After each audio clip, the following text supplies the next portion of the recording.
What's up-y? Okay, so today I am going to talk about my last manic psychosis episode. It was a really rough one. Hey Piffy, the dog just came in. Hey, jump up here. Jump up here. Jump up here. Yeah, good boy. Piffy's joining us today. Here's Piff. Hi, Piff. Okay, lay down. All right, sorry about that. But yes, today I'm talking about my last manic episode. It was probably the second to worst episode I've ever had. And yeah, we're just going to get into it. So as some of you know, some of you don't know because you are new to my channel, but I've been diagnosed with bipolar 1 disorder with psychotic features. I take meds for it. I was med compliant the entire time during this episode, and I still went manic. I still went into psychosis. So it's very scary and super traumatizing to not only me, but the people around me, my parents, my sister, my friends, everybody. It's super traumatic. I had extreme delusions of grandeur that I just wouldn't give up on until I got a med that worked. But first things first, we'll start from the beginning. So it's hard to pinpoint exactly the point where I became manic. As some of you know, stress is a big cause of mania. People with bipolar 1 that are on disability like me for this disorder and are med compliant have to keep our stress levels low. That's why I can't work a job. Jobs are stressful, you know. That's why I qualify for disability, because stress would just send me to a manic episode and have me go to the hospital, and then yeah, I'd be drugged up, and it just wouldn't work out well if I got a job. So it's hard to pinpoint exactly when. I did go through a friendship breakup earlier this year that I've talked about on my channel. That was a big stressor, and a lot of depression and heartache came from that. But if I had to pinpoint a stressor, that wasn't really a stressor. That was more of a depression, anxiety kind of thing. Well, I guess anxiety's kind of like stress. But anyway, I was in charge of watching my sister's puppy while she went on vacation. And there were 4 days in a row that I had to wake up very early in the morning, wake up throughout the night, you know, just making sure that the dog didn't go to the bathroom on the floor and was let out and exercised and fed and treats and training and all that. It's smoky in here because I have incense going. I don't know if you can see it, but it's super smoky in here. But anyway, yeah, that was a big stressor. Waking up at 5:30, 6 o'clock in the morning every morning was super. I sleep in. I get as much sleep as I can because so when you have bipolar disorder, I don't know if it's bipolar 1 or bipolar 2, but I know for bipolar 1, there's actually a wound. It's a physical disability because there's a wound in your brain. Every time you go manic, the wound deepens and needs sleep and medicine to heal. And so I sleep in as much as possible. I sleep as much as possible. But waking up early, not being able to sleep a regular sleep schedule like I'm used to caused a lot of stress. And then the final night that I was watching the puppy, my cousin and his boyfriend came to visit, and my mom asked me to stay up and let them into the house and like show them where they're sleeping and everything. They didn't get here till about 2, 3 in the morning. So already my sleep schedule is off. I go to sleep usually around 10:30, 11 o'clock, and then sleep until however long I can sleep.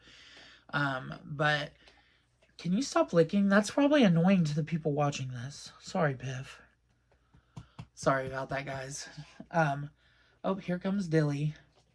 But anyway, I stayed up till 2 or 3 in the morning, and then get up here, Dilly. Come on. Good girl. Okay, now Dilly's up here. But I stayed up till like 2:30 or 3 in the morning, and then I tried to go to sleep, couldn't get to sleep, and then I had to watch Yona, the puppy, at 6 in the morning, so I just stayed up all night. And, I can't stay up all night. I can't go without sleep. That is such a huge trigger for mania. And, oh, got my water. But that's such a huge trigger for mania. And, I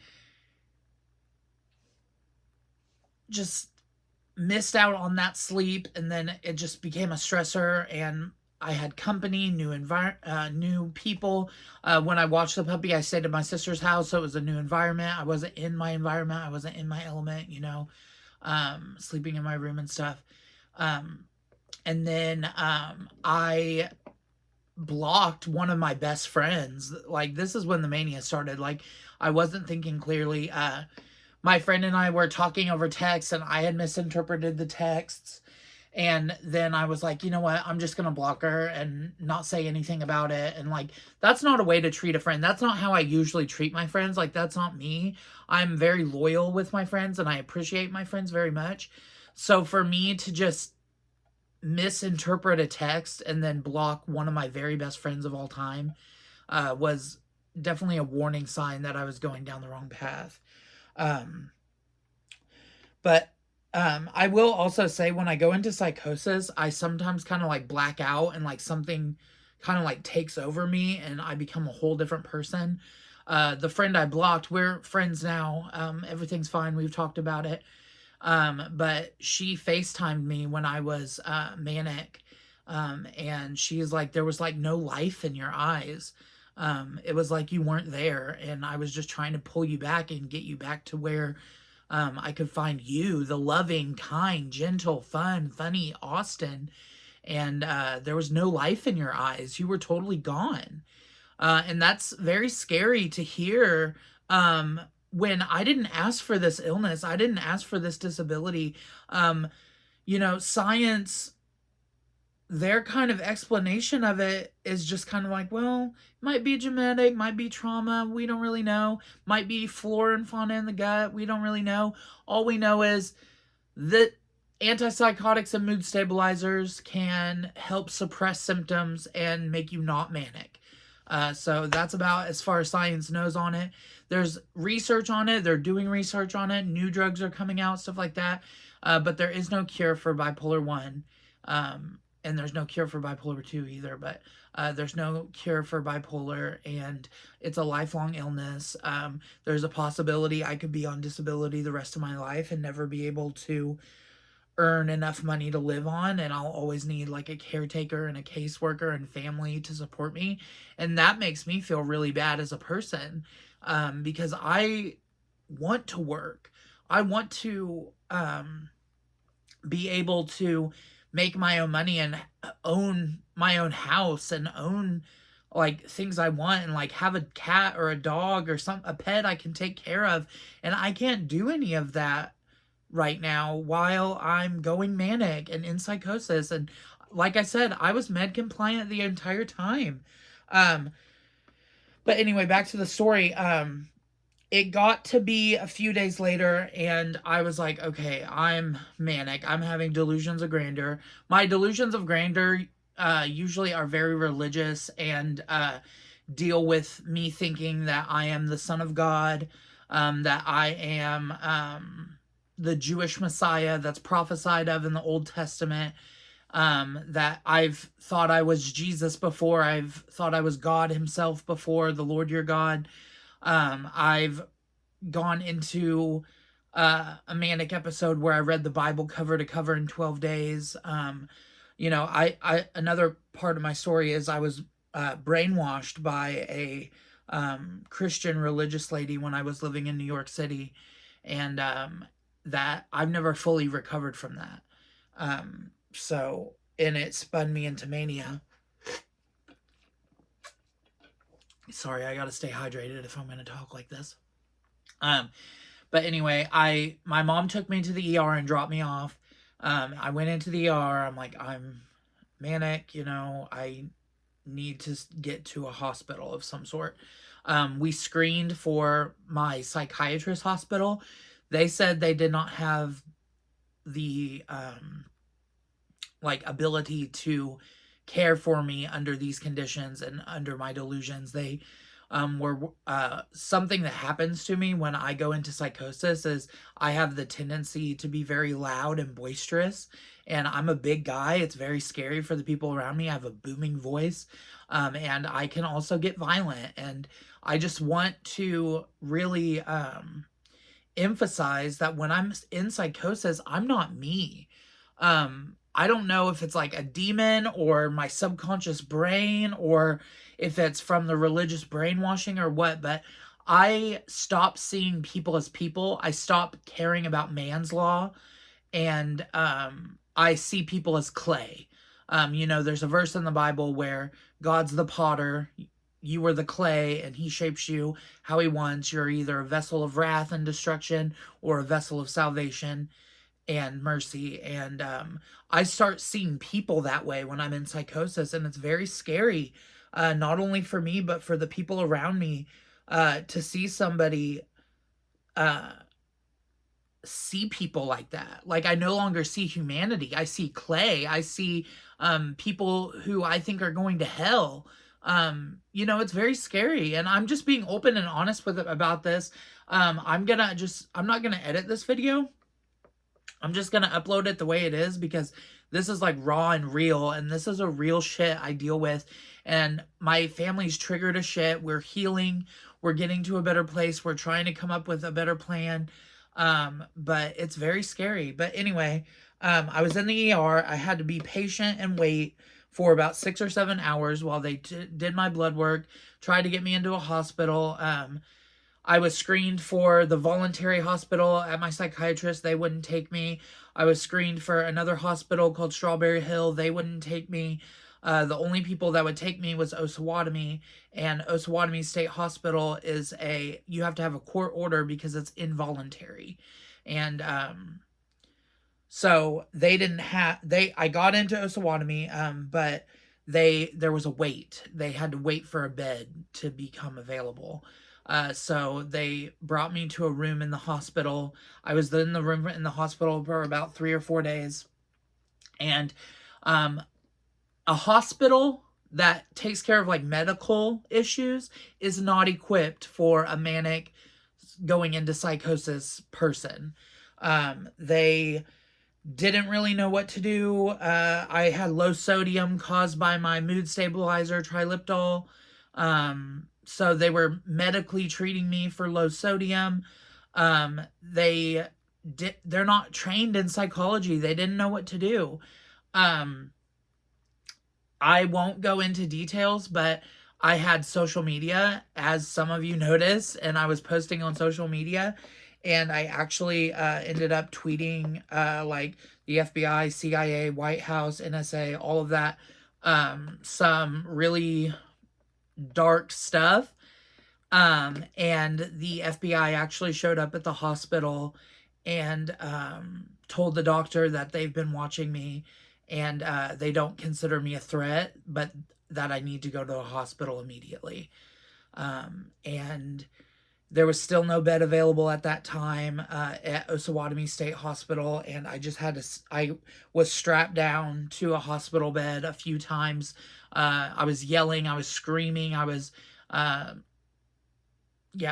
just going into psychosis, and I couldn't help it. This isn't me when I do this. This is manic and psychosis, Austin. This isn't me. This isn't the gentle, soft-spoken, funny, vivacious me. This is like another being that comes over me, and it's super scary. And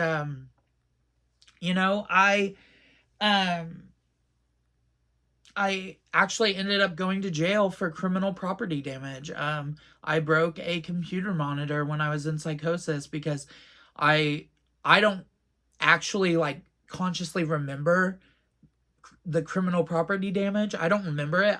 It's like totally like, I remember little flashes and this and that. I remember being angry. I remember feeling like I wanted to impose wrath upon the people at the hospital. Like, again, this isn't me, but this is what happens when I go into psychosis. I don't become who I am. But anyway, they actually called the police, and I got arrested and brought to jail for criminal property damage and disorderly conduct. And I still have a court case. I'm not charged yet or any. Well, I'm charged with criminal property damage and uh, disorderly conduct, but I don't have my court date until later this month. So we'll try. I'm gonna try to get the charges dropped because it wasn't me. I did the right thing. I went to the hospital. I was med compliant. I was seeking help. I did everything the right way that the system tells you to do, and I still failed me. The mental health system in this country is so broken, and everybody knows it, but nobody does anything about it. And like, I'm the prime example of, if somebody is coming to the ER and they're manic, we need more hospitals. We need more hospitals that are safe and that are equipped to handle people in psychosis and mania that can be have a tendency of violence when they go to that place in their mind and kind of black out and just don't know what they're doing. But yeah, I had to go to jail. And then from the jail, I got a RO bond, so I didn't have to go back to jail or anything. But I finally got into Osawatomie, and then for days in Osawatomie, I was just like totally just havoc wreaking on the entire hospital, the patients, the nurses, everybody. They shot me up with, well, when I got out of the hospital, I had 4 Band-Aids on each arm from where they shot me up with drugs. I don't know the drugs they gave me. I think it was Halidol and Depakote shots. But I had 8 Band-Aids, 4 on each arm, but they shot me up in the hip a few times and then took off Band-Aids and shot me up other times. And all these shots, and I'm still going manic. I'm still going into psychosis. I'm still wild as hell. Google spirit cooking. I don't want to explain it on YouTube, but Google spirit cooking. I was spirit cooking in the hospital.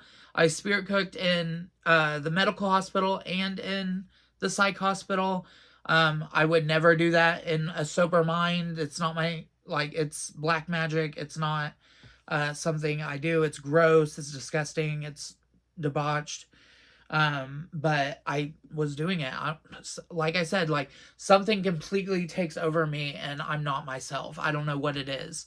I would imagine in days before modern medicine that they would just like kill bipolar people because they didn't want to deal with their behavior. And that's not an option in today's society. If if I was on the streets, I could get killed. But I'm not on the streets. If lobotomies were still legal, I bet I would be a candidate for a lobotomy. Electroshock therapy is still done, but it only really works on depression, not mania. I would just go further into psychosis if I got electroshock therapy. So my only option really is meds, and I'll get to my med list that I am on. But anyway, I was in the hospital. Finally, they got me with enough shots that I slept for a full night, and then I decided to be med compliant and take their meds and talk to the doctor and all of that. My delusions of grandeur still weren't going away. I still thought I was the Jewish Messiah and the Son of God, and I told the doctor that, and he said, that's fine that you believe that, but you just can't announce it to the world. You can believe whatever you want to believe, but you can't announce it to the world. You have to manage your symptoms. And I was like, okay. So anyway, I was at the hospital for the involuntary hospital, Osawatomie State Hospital, for a week. And then I was discharged and sent back home. Of course, like with the FBI and everything, my family was super scared, super triggered. My mom even said at one point that she didn't want me coming back home, that I was going to have to find other housing, be homeless, whatever. But I talked to her about it. The doctor talked to her about it. The social worker talked to her about it. And she agreed to let me come home and if I was better, and I did get better. But even when I got home, I was still having these delusions of grandeur. Um, but I finally got out of the hospital and got to see my therapist. My therapist was like, glad you're out, but you're still manic. I had an appointment with my psychiatrist. So the meds I was on was triliptol, Buspar, and flufenazine. Is that it? Oh, and then Klonopin as needed. So I was still like amped up after I got out of the hospital. My doctor took away the Buspar. At Osawatomie, they changed the triliptol to Geodon. So I'm on Geodon. He took away the Buspar, stayed the same on the flufenazine, which is an antipsychotic. Then he told me to take 1 milligram of Klonopin 3 times a day. And then I think it was 45 milligram Thorazines. Yes, 45 milligrams of Thorazine. 2 pills, so 90 milligrams of Thorazine twice a day. And then Ambien to sleep at night. So I did that. Thorazine, I don't care. It's an oldie but goodie. That's what I was told at the pharmacy. It's a miracle drug for me. After a few days on it, it brought me back to reality.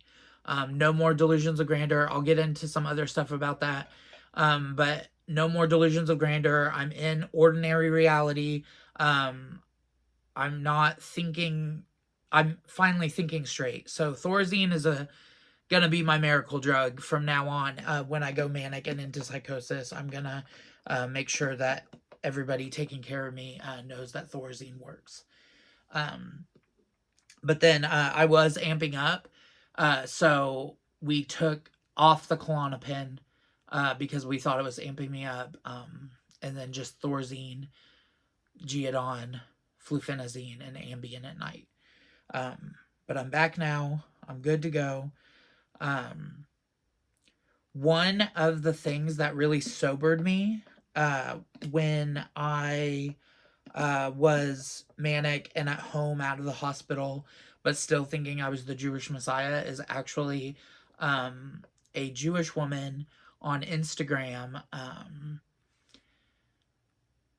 You know, you say you're the Jewish Messiah, and to a Jewish person, that's going to be offensive and very not okay because they have deeply held religious beliefs and a religious system and everything like that. So she was like, why the fuck is your name the Jewish Messiah on here? And I was like, because I'm the Jewish Messiah, you know, whatever. Like this, it was prophesied of. I'm here to help bring world peace and, you know, break the bondage of everybody in the world. And there's a dark cabal that's enslaving us all. And I'm here to expose them and send them to prison and, you know, bring world peace through art and music and stuff like that. Like, I thought it was a great idea. She did not take it that way. She was like, you fucking goy. Like, first of all, I think goy is a slur. You Google it and it says it's not a slur, but I think goy, G-O-Y, is a slur.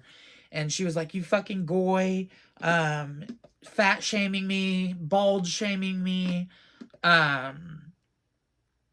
You know, she said, the Jewish Messiah is not coming until like the year 2240 or something like that. And then like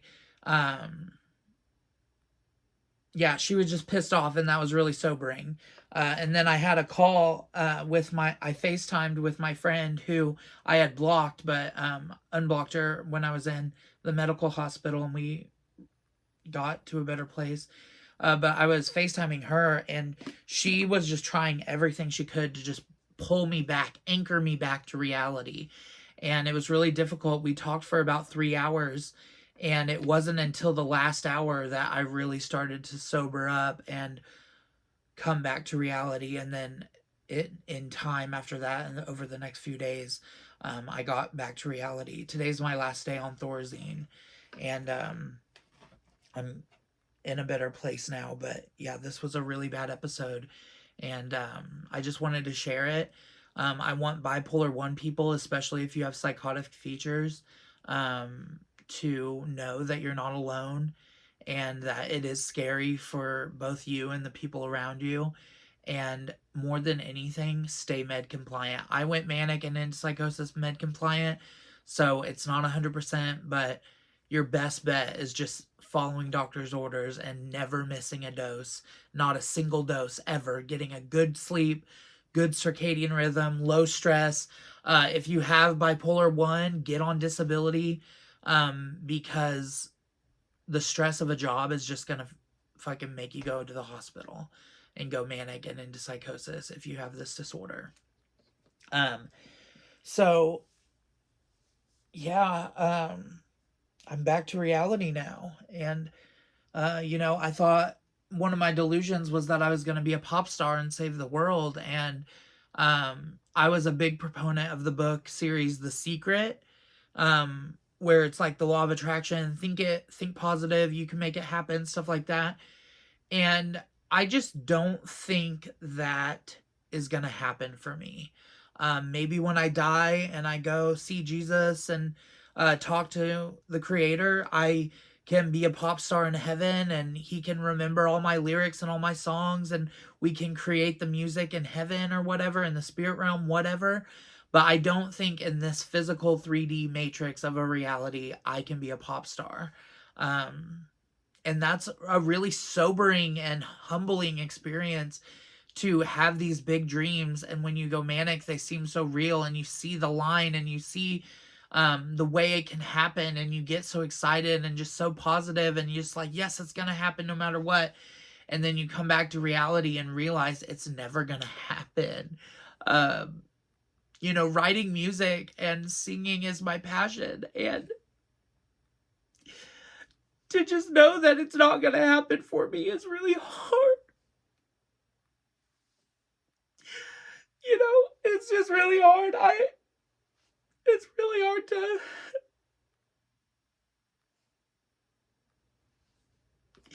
it's just really hard to give up on my dream. And, yeah, it's just really hard to give up on my dream. And, I think I just have to, stay on disability the rest of my life, and I don't really want to, because disability's not enough money to live on. Don't be fooled, it's not enough to live on, but it's something. And, I don't want to live at my parents' house in my mom's basement the rest of my life. I'm 31 years old doing this, and it just, life kind of gave me the short end of the stick, and I just try to be grateful and appreciative of what I have and just push forward. But yeah, it's just really difficult. But also when I was back, I found laying in the grass and sitting in the grass bare feet and just feeling the earth was very grounding and centering, and getting in touch with Mother Nature was really healing. So I've been doing that every day. Trying to meditate as best I can every day, trying to, I stay in a state of prayer. I pray all day long. I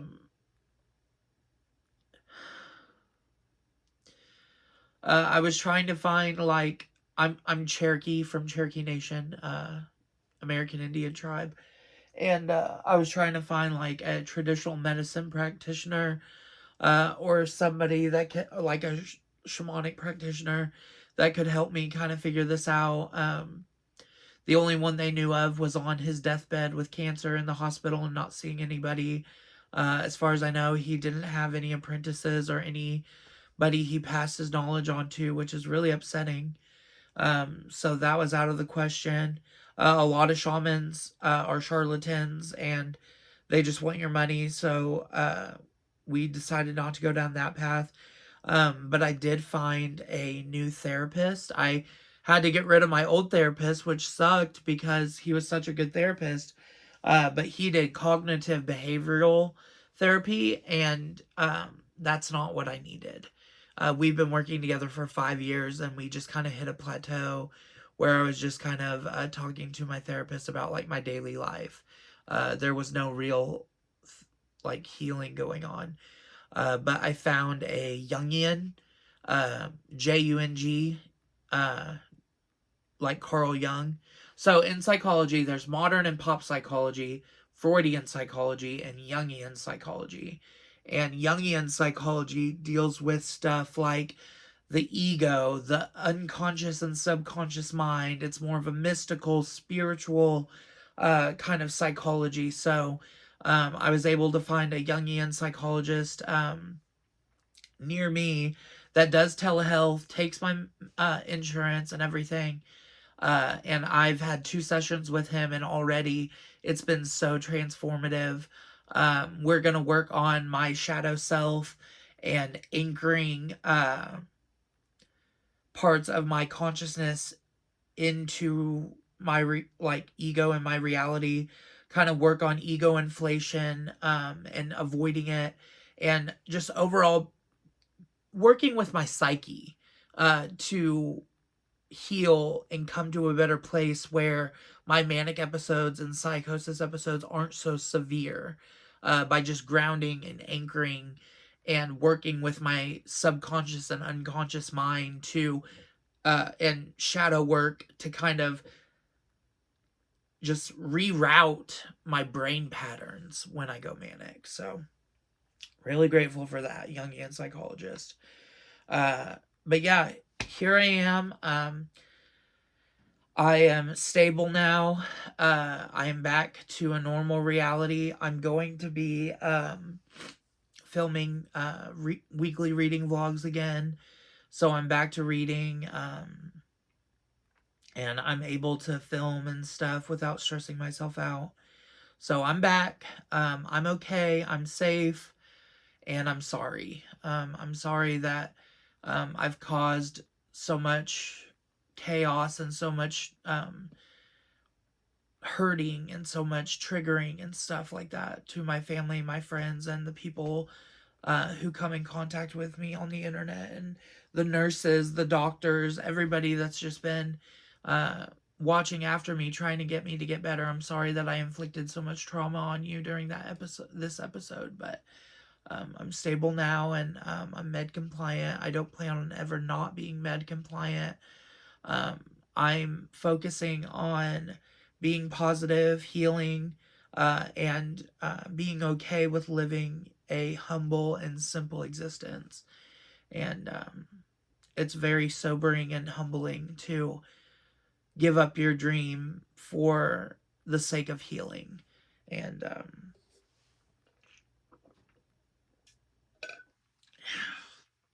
yeah, that's what I'm doing. So, but this was a long video. That was my manic episode. Psychosis episode. There's a difference between manic and psychosis. Mania is like feeling up, feeling energized, delusions of grandeur, not listening, staying up for days at a time, not sleeping, stuff like that. Psychosis is when you lose touch with reality. And for me, it's like I black out and another being overtakes my brain and starts controlling me like I'm a golem or something. Or so I don't know what that is. I'm working on it in Jungian psychology. I plan on giving updates, as the years go by. But yeah, that was my manic episode. And if you have bipolar 1 or bipolar 2, but especially if you have bipolar 1 with psychotic features, you're not alone. Comment down below if this helps you.